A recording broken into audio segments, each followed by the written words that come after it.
Hello, welcome back. I am Esther Carrasco, a bilingual full-time realtor serving the Lake Norman and Charlotte area in North Carolina. If you're watching this, chances are that you saw part 1, how to prepare yourself as a buyer, in which we covered your relationship with a realtor, how you shopped around for a lender, and how to select the type of loan, as well as understanding the down payment and the closing cost that you would be incurring. So now part 2 is a lot more fun because it's actually leading you to what you wanted to do all along, which is going shopping for houses, selecting a home, presenting an offer, and going under contract. So stay tuned.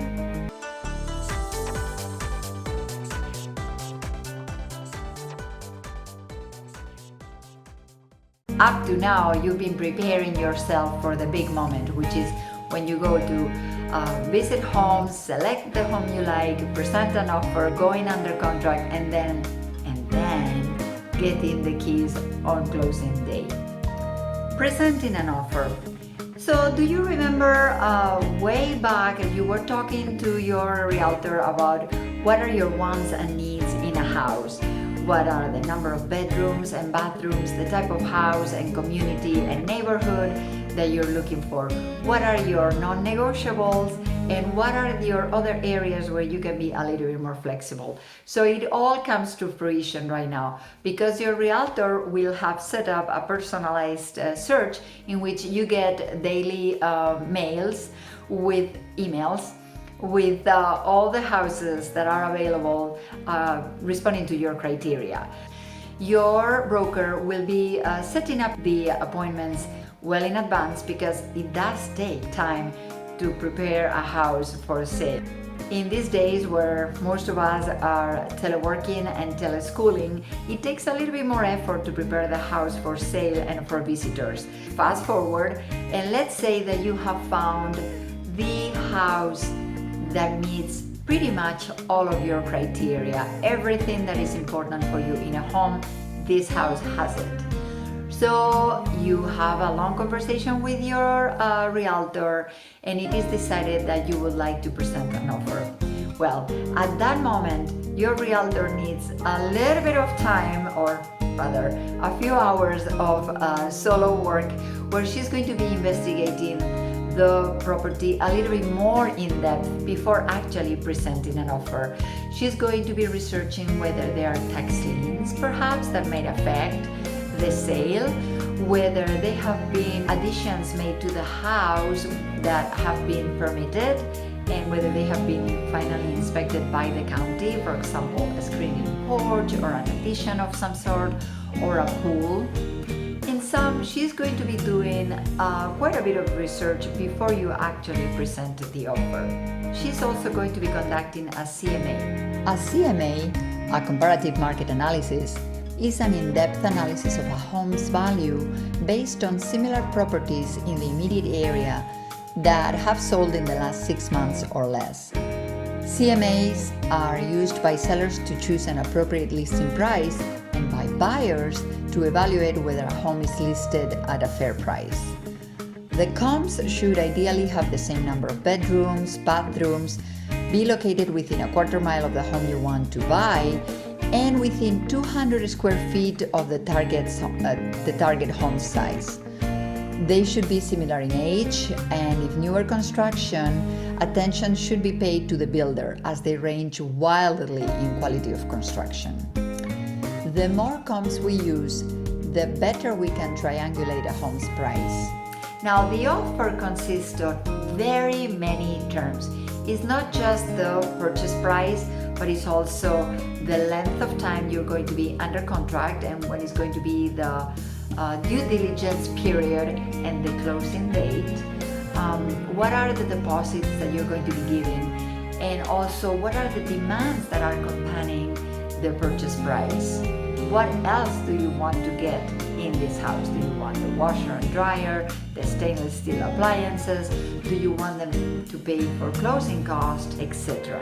So your real estate agent is going to come with a price recommendation, and she's going to establish all the facts that will help you make a determination.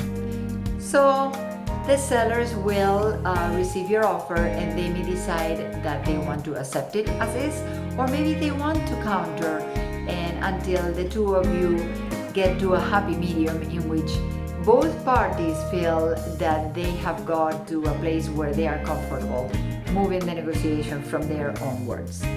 At that moment, when the contract is ratified with the signature of both parties, it is said that you are under contract. At that very moment, you, the buyer in North Carolina, have to write 2 checks. One will be the due diligence fee, which is a negotiated amount for a negotiated period of time in which you have the privilege of taking the house off the market and inspecting the property to your heart's content to make sure that everything checks out. The other deposit is the earnest money deposit, also a negotiated amount which establishes your intention to make good on your promise of buying the house and come to the closing date. This fee and this deposit will be credited on closing date towards the purchase price if you go through with the house and you end up buying the house. However, if you decide during the due diligence period that for any reason or no reason at all you want to walk away from this contract and you're no longer interested in buying the house, you can do so, but your price will be this fee. During the due diligence period, you will hire a home inspector to come and check the electrical, the plumbing, the crawl space or the basement if there is one, the roof and the attic, and check for possible leaks or flaws or anything structurally.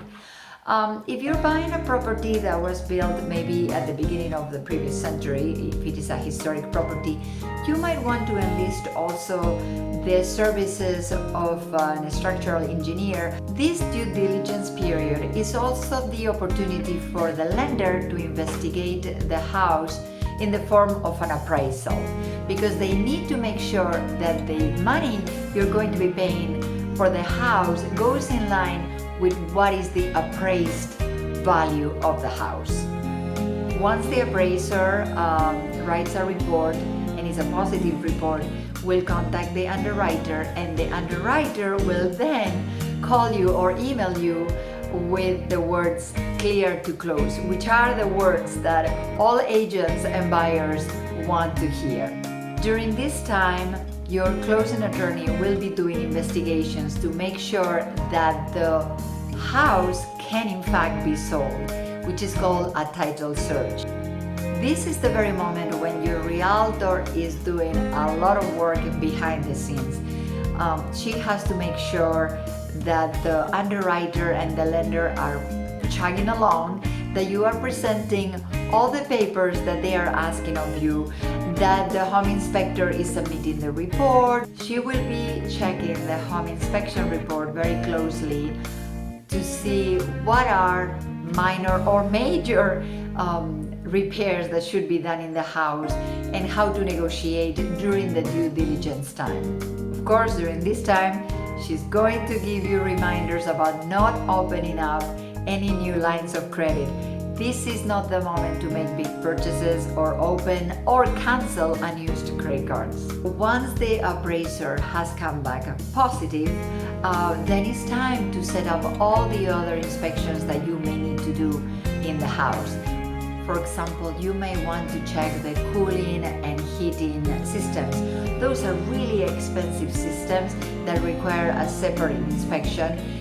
You may want to do a survey of the land where the house sits, because you want to make sure that the boundaries are what they seem to be, and that maybe your neighbor accidentally has not encroached on your property by installing a fence. You may want to do an inspection of a septic if your house is not connected to the city sewer, or a pool if it has a pool in the backyard. So depending on the results of all these investigations and all these inspections, you may want to renegotiate some of the terms during due diligence period. Perhaps you want the sellers to do some repairs, or instead you want them to give you money towards closing costs in lieu of repairs. Step number 5, closing day, also known as settlement day. 2 to 3 days before closing date, you will receive a closing disclosure from your lender which establishes all of the terms of your loan, and they should coincide with the terms that you negotiated at the very beginning. If everything checks out, it will be sent back to them, and then the underwriter will send it to your closing attorney, who in turn will send you another closing disclosure for you to check, and which will include all of the closing costs. Your realtor will scrutinize this closing disclosure on your behalf. The walkthrough.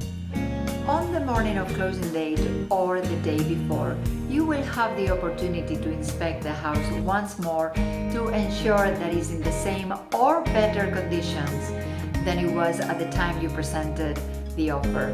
This will include that no personal property or trash has been left behind, that the house is completely empty, and that all the systems are working, which will include the air conditioning, the water heater, the furnace, that the dishwasher hasn't leaked, or that there's no new leak in the roof, as well as everything that you negotiated for in the contract is there, the appliances or the lawnmower, etc.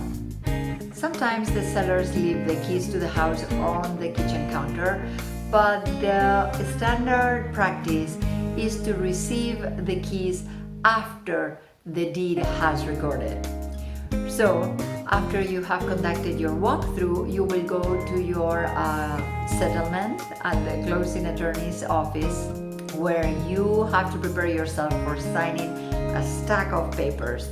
As a buyer, you will have received from the closing attorney instructions on how to safely wire the money, which means that for closing, the only thing that you need to bring is your valid driver's license. In North Carolina, the deed is recorded on the very same day of closing. Depending on the county where you are purchasing, it may take 45 minutes to 2 hours. The deed is always recorded electronically, and after this happens, you will receive a phone call or an email from your closing attorney announcing that the deed has recorded. Congratulations, you are now a homeowner. You can move right in. This concludes part 2 on how to purchase a home. I hope it was useful. If so, do me a favor and please give me a thumbs up. Subscribe to my channel if you want to keep abreast and informed about other aspects of life in Charlotte or being a homeowner. I look forward to seeing you soon. Take care.